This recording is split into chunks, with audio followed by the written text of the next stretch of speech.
Bonjour à tous, on est de retour pour parler football. Alors il y a une petite trêve, une longue trêve on va dire.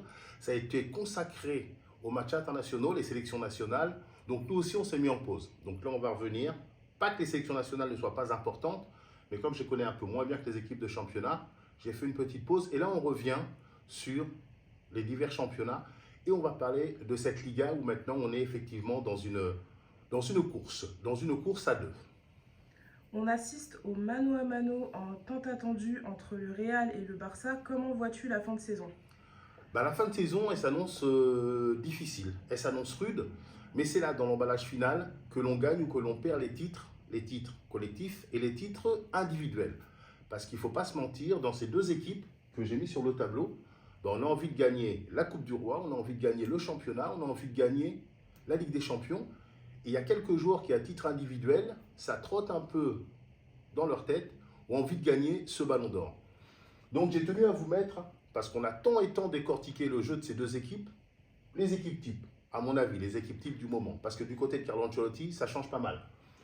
Donc du côté du Real, on a Courtois, Fran Garcia, Rudiger, Asensio, Lucas Vazquez, Valverde Tchouaméni, Vinicius Bellingham, Mbappé, Rodrigo. On est dans une sorte de 4-3-3, 4-2-3-1. Et on l'a dit 100 fois, la variable d'ajustement, c'est Jude Bellingham, qui peut jouer 9,5, mais qui, défensivement, se replace avec son milieu de terrain. L'autre côté, c'est un peu plus clair collectivement, que ce soit pour attaquer ou pour défendre.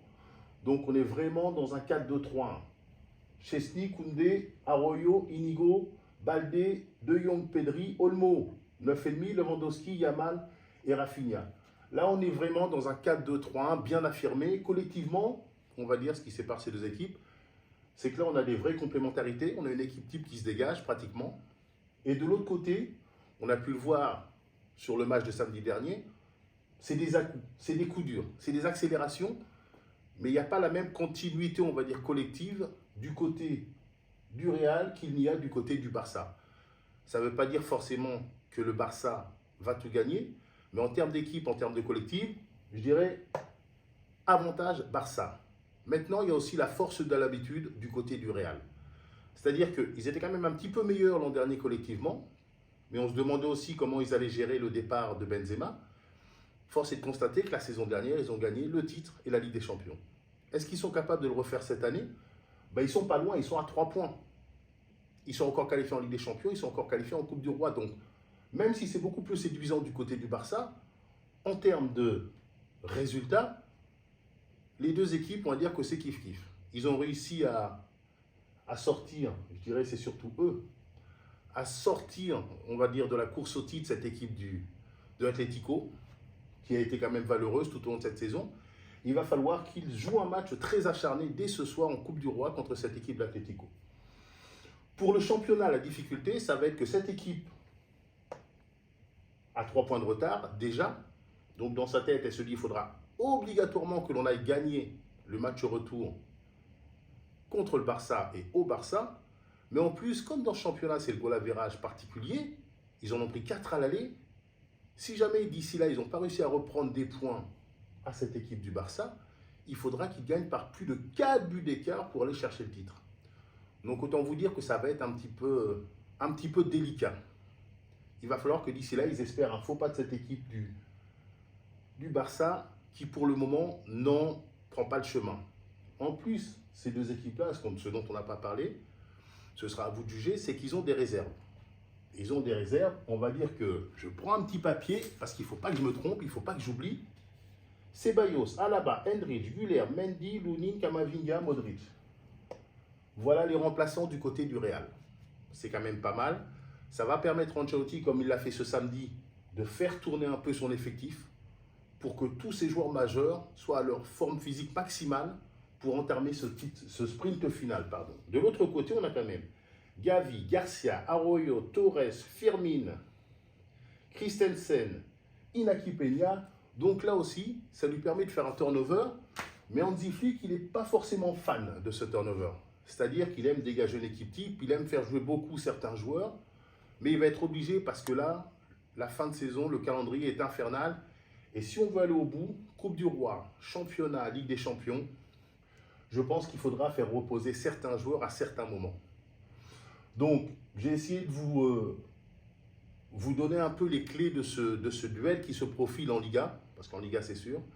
Peut-être cette finale de Coupe du Roi, et pour la Ligue des Champions, bah, c'est beaucoup plus incertain. Mais c'est un duel qui sera très équilibré, ce que l'on doit retenir, avec deux équipes avec un style très différent.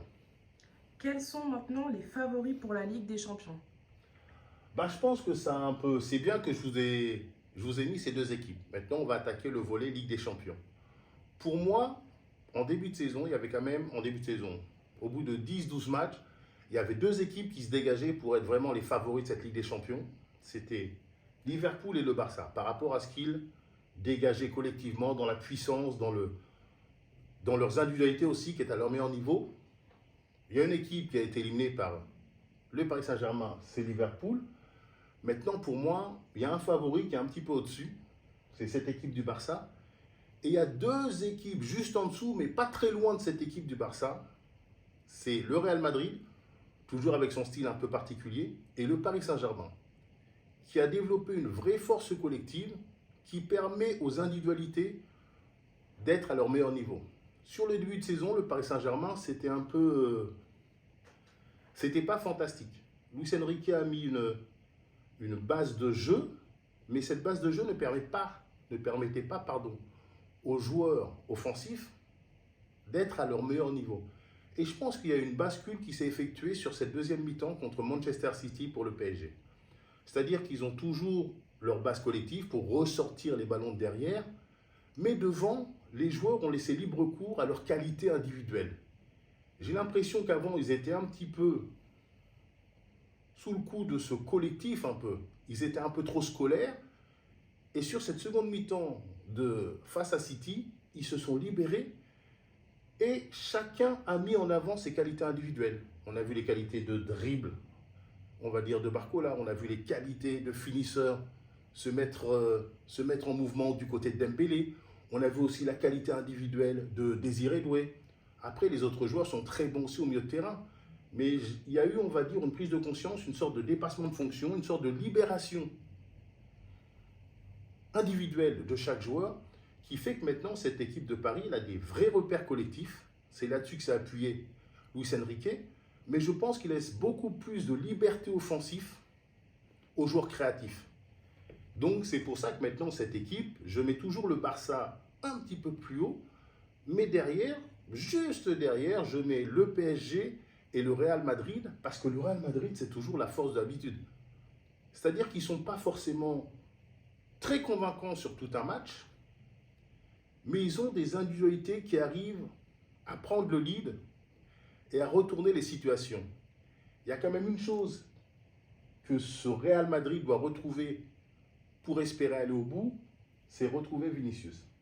C'est-à-dire qu'ils ont besoin de Vinicius, Bellingham, Mbappé et Rodrigo à leur top, même si ces joueurs ne combinent pas forcément ensemble, pour espérer aller au bout.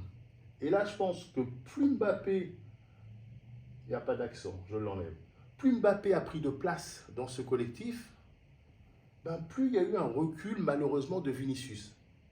Et il faut retrouver, pour le Real Madrid, ce Vinicius de début de saison qui pratiquement à lui seul portait l'équipe, parce que Mbappé n'était vraiment pas au mieux, pour que cette équipe puisse espérer aller loin.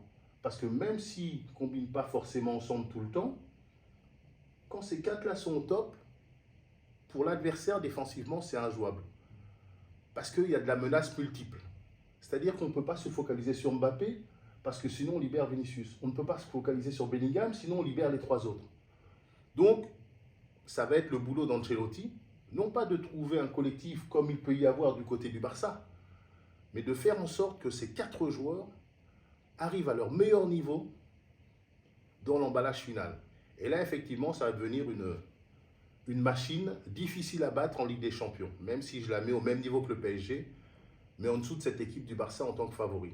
Je ne vois pas non plus le Bayern. Le Bayern, je le vois un petit peu en dessous, mais on sait que sur ces matchs aller-retour, il y a des grosses équipes et on peut avoir des surprises. Mais pour moi, c'est Barça, derrière Paris Saint-Germain avec Real Madrid. Et puis derrière, les autres sont tous à peu près des outsiders qui peuvent créer aussi la surprise. On n'est pas à l'abri de tout ça. Mais bon, ça veut dire que les deux choses que l'on a vues ensemble aujourd'hui, c'est déjà dans le championnat en Liga, ça va être une bataille acharnée. Liga, Coupe du Roi, on risque de retrouver. Pour le Real, je pense qu'on se qualifie contre la Sociedad. Pour le Barça, ça va être un peu plus compliqué face à Atlético de Madrid, parce que l'Atlético de Madrid a aussi un petit peu d'orgueil. En une semaine, ils ont tout perdu. Je pense qu'ils vont vouloir faire la performance face à cette équipe du Barça. Et en Ligue des Champions, bah, ces deux équipes, bah, là aussi, qui concourent pour la victoire finale. Et je ne sais pas si je vous l'avais dit la dernière fois, mais j'ai la sensation, alors je ne suis pas devin non plus, que l'on va retrouver Kylian Mbappé au Parc des Princes.